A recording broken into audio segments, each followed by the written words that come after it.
Kanser payudara adalah salah satu kanser yang berlaku pada terutama wanita lah. Dalam menangani kanser payudara ini, terdapatlah beberapa cara untuk kita hadapinya. Pertama, kita mengawal risiko-risiko mendapat kanser payudara, dan keduanya ialah kita mesti mengesan kanser payudara peringkat awal. Pertama, dia ada prevention atau mencegah kanser payudara.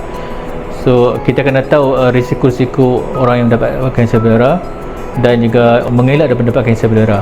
Pertama ialah cara hidup kita yang paling penting, di mana didapati bahawa orang yang selalu exercise lebih 30 minit satu hari dapat mengurangkan risiko kanser, terutama kanser payudara. Dan juga berat badan yang ideal.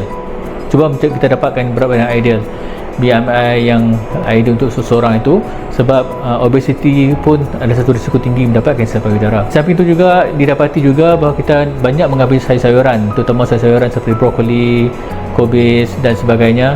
Ia dapat juga mengandungi bahan-bahan yang dapat sedikit sebanyak mencegah mendapatnya kanser payudara itu.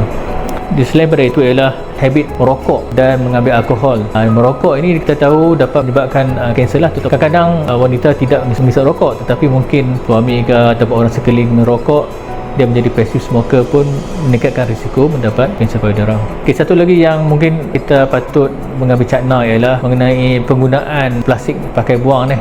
Terutama kalau kita makan tapau barang-barang makanan dalam polystyrene, kita kena berhati-hati sebab dia telah dapati bahawa bahan panas, makanan panas terkena dalam polystyrene boleh menyebabkan chemical yang berisiko mendapatkan kanser payudara.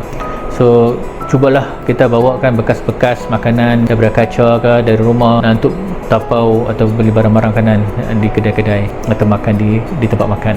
Okey, antara yang risiko lain yang mendapatkan kanser payudara ialah bila pengambilan hormon sintetik. Kalau di mana dapat oral kontraseptif ataupun pil perancang, kalau diambil secara berterusan secara lama, boleh ada risiko mendapatkan kanser payudara walaupun kecil. Dan juga terutama wanita-wanita yang postmenopausal, hormone replacement therapy, kita kena mendapatkan nasihat yang dari doktor lah, kebaikan ataupun keburukan, sebab hormone replacement therapy terdapat peningkatan risiko payudara juga.